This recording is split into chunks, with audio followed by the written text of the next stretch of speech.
Hey, what's up, everybody? For this video, I want to talk about a whole bunch of shows that have recently come out, and hopefully at the end, if I have enough time, only have 15 minutes, I do want to touch on some of the Christian and Randy Orton stuff on SmackDown, which I think is really the hottest thing in the WWE right now, and I actually think it was kind of a good move, to give Orton the belt, because I think it really made things unpredictable, but I'll try to get in, I'll try to squeeze that in for the end of the video, but yeah, let me touch on DDT4. I tried to do a review of this last week. Just wasn't happy with the way it came out. I don't know what the deal was. I'm just having a tough time, making videos lately for, personal reasons. But yeah, but don't sleep on this show. This show is amazing. I think this show is definitely the show of the year. I really believe that. However, though, I'm not going to say that it exceeded expectations. My expectations were pretty high for this show. I actually expected this to pretty much, be by far the best DDT ever. I'm still going to say that 2009 might have the edge on this because I really love 2009 with the Danielson and Roderick Strong, Young Bucks, the Morrison Machine Guns. That was another stacked DDT as well. But this is great. I mean, you got American Wolves, Kings of Wrestling, Young Bucks, Kevin Steen, Akira Tozawa. I mean, you can't go wrong with this. This is definitely the show of the year. Everyone needs to pick this up. I know it's gonna be tough for PWG to top this, but they just might top it with the All Star Weekend coming up. With they're gonna have Hero versus Claudio for the first time in a couple years. So I think that those shows are gonna be special. But yeah, this is great though. I would say that the Young Bucks once again they really stole the show. It had three matches that were really good to amazing. I think the match of the night was probably Young Bucks American Wolves. That was probably the best match those two teams have had together, which is saying a lot because I love their HDNet match and their match from Hate Chapter 2 from ROH. I thought that was an excellent match as well. But yeah, I mean, you actually had Kings of Wrestling versus Akira Tozawa and Kevin Steen, which was amazing. I love the, Hero and Tozawa going at it again. They played off of their Battle Los Angeles spots, which was epic once again. Great stuff. I love the main event. I love the finals. We had the Young Bucks versus Akira Tozawa, Kevin Steen. Very emotional match. You had Steen was actually bleeding in the match. Tozawa was taken out. Steen kicked out of like 15 super kicks. Just great storytelling there. I think people are kind of underrating the finals of the DDT tournament. So, yeah, and probably the most surprising match was the American Wolves versus the RockNESS Monsters of Johnny Goodtime and Johnny Yuma. I was like expecting this to be a squash, but it ended up being one of the better matches on the show. Probably the most disappointing match from the tournament was Kings of Wrestling and the Cutler brothers. I just expected that to be a little bit better. I'm kind of disappointed with the way the Cutlers are performing and being used. I really thought maybe they should have been the next tag team champions, but it seems like they're going to try to build them back up again.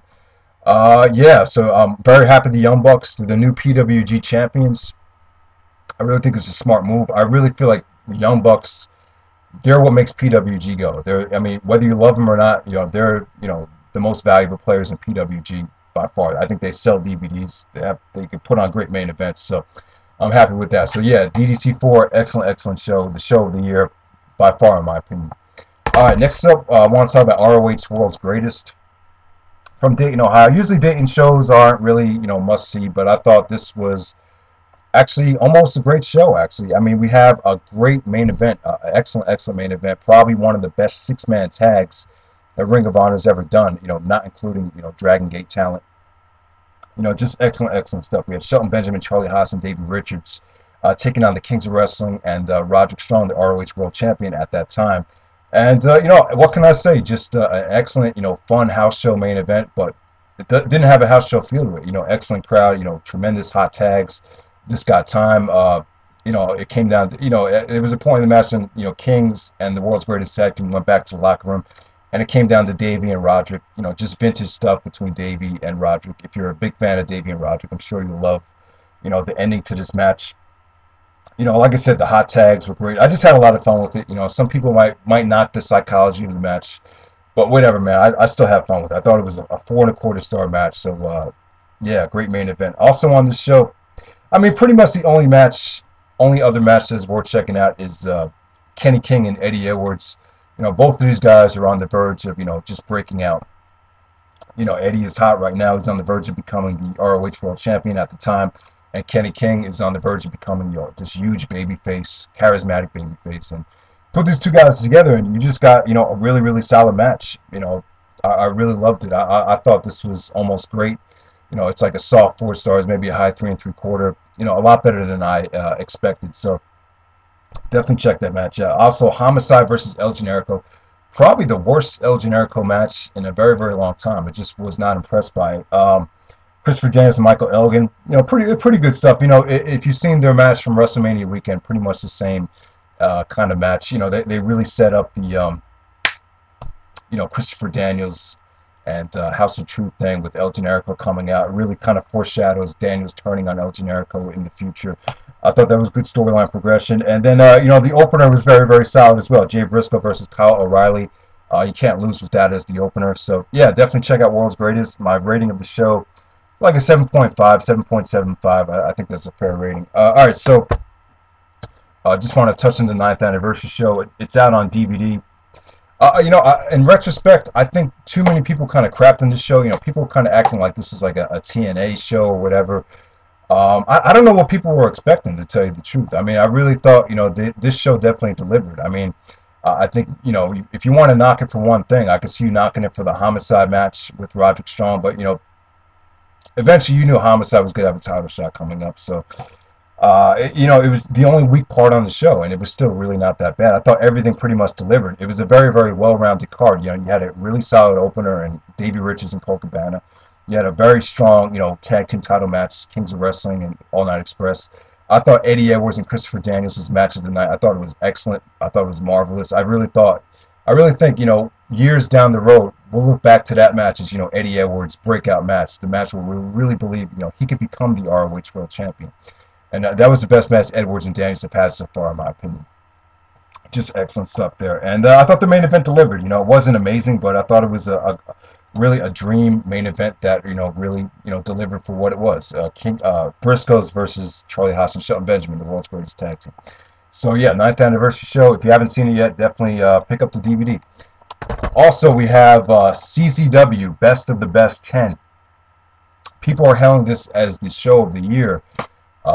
Maybe about a couple weeks ago, a lot of people would have said that this was an amazing show, arguably the best show of the year. I don't really agree with that. I actually think it's kind of overrated. I don't know, like the wrestling was good.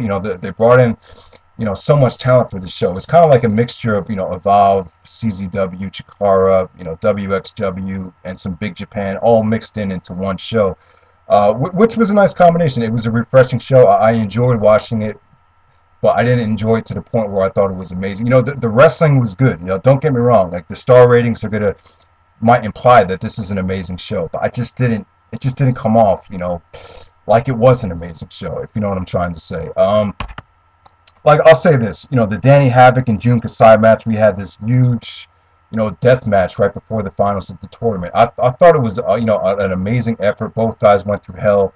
But for my personal taste, I just didn't enjoy it. I don't know. I didn't find it nearly as captivating as some of the matches that Jun Kasai had a couple years ago when he made that, when he had that match with, I think it was Ryuji Ito, which I thought was, I've never seen anything like that. But this match, I don't know. I just couldn't get into it. Some of the good stuff from the show, I really love the three-way elimination matches. Basically, they have all these first-round matches that were three-way dances. And I really loved all of them. You have some great talent here. You have Adam Cole, Johnny Gargano, Brandon Gatson, Sekimoto from Big Japan, who I really love. Zack Sabre Jr., who I like as well. I just thought his showing was kind of disappointing on this tournament compared to some of the recent stuff I've seen him in. AR Fox, one of the best high flyers in the business. Chuck Taylor was there. So you get a lot of talent from a wide variety of promotions throughout the East Coast and even overseas. So it definitely is a recommended show. I just don't think it was like a, show of the year candidate like some people are saying. So I'll probably say like an 8.25, 8.5. The finals of the tournament was actually Sami Callihan and Adam Cole, which I kind of thought was disappointing. But, Callihan, I thought Callihan gave another great showing. It was kind of, I don't really enjoy Adam Cole as a heel as much as some other people do. I like him as more of a natural babyface. That's just me. But, yeah, so that's CZW Best of the Best 10. Alright, so really quickly, let's move on to Raw, the Best of 2010. Don't sleep on this compilation. I got this for really cheap. I didn't really watch the whole thing in its entirety. I just wanted to jump to some of the matches that I thought were probably, worth watching. And, WWE on pay-per-view last year, I thought it was awful. I really thought, too many gimmick pay-per-views where they would stack all the talent in the main event. And we just had awful undercards. However, though, I really think, maybe on Raw, I really think it was kind of an underrated year for them. You know, they've had some good television matches. I just wish that, you know, they would have done this back in 2002 for SmackDown and 2004 for Raw. Those would have been, you know, two of the best WWE DVD compilations of all time. However, though, they're never going to be released due to Chris Benoit. It was pretty, you know, he was in a lot of those matches back then. But this, you know what, you had some good stuff in here. You had Shawn Michaels. Some of his DX matches were really, really good in my opinion. You know, you get to see some of Shawn's last matches on Raw. Shawn Michaels' farewell speech was edited, which I was kind of unhappy about. But you know, some of the best matches from the set. You had Edge versus Christian on Raw. Really feel like Edge and Christian should have had a main event, you know, level feud. So, but you know, that was definitely the match of the best match on the DVD, in my opinion. Daniel Bryan versus Dolph Ziggler, you know, probably the main reason I bought this set. Wasn't as good as their bragging rights match. I had never seen it up to this point, but it was still one of the better matches on the show. But like I said, I thought the bragging rights match was a lot better. What else is on here? Randy Orton. This is very, very Randy Orton heavy. A lot of people think Orton was, you know, probably the most overrated wrestler of 2010, but I'm not going to deny it. You know, he had some pretty good matches on Raw. He had a good match against Edge. I thought Edge and Orton, that's another feud right there that could have been, you know, done a lot. You know, they could have done more on the main event level because I think they have really good chemistry. You know, their Vengeance 2004 matches, I think that's one of the most underrated matches ever, in my opinion. Orton versus Jericho versus Edge, the triple threat match for the #1 contendership for SummerSlam. I thought that was another excellent match.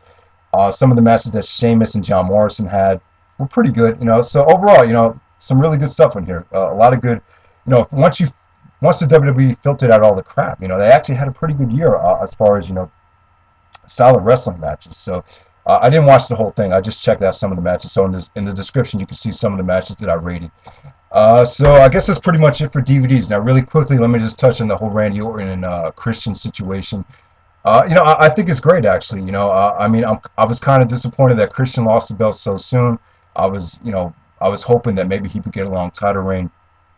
But at the same time, you know, we can't forget about, you know, some of the sins that Christian committed in the past. I really feel like in 2005, you know, he was so hot at the time. You know, I really feel like he should have signed that contract and, you know, just stayed on SmackDown.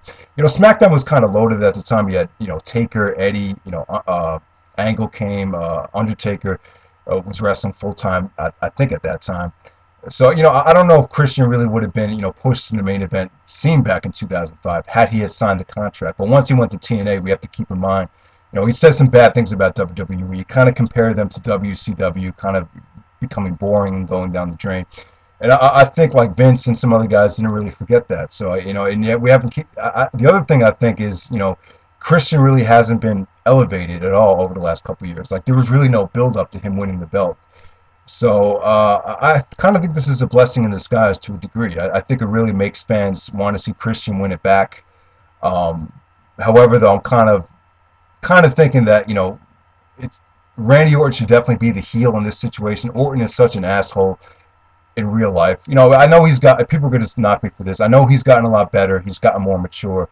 But the bottom line is, I just think he plays a villain a lot better than the babyface. I just don't like him as a babyface. I think the fans really want to cheer Christian. I think Christian is the more likable guy at this point. And I think if you're going to turn Christian heel, I don't think it's really going to work. But at the same time, I understand they want to make Randy Orton the John Cena of SmackDown. You know, they want to make him the face of the brand. So I'm not sure what's going to happen. But I will say this. The Randy Orton-Christian match from SmackDown was excellent. I thought it was probably the best match Randy Orton's had in years. I thought it was a lot of fun, hot crowd, excellent finish. That finish was by far a lot better than the WrestleMania finish with CM Punk. I thought the Punk finish was, you know, a little bit too predictable. It was kind of telegraphed. You know, you could just see it coming from a mile away. But I thought this was definitely better executed. It'd be interesting to see what happens at Over the Limit. I really hope this feud really carries over into the summertime. I really love this combination.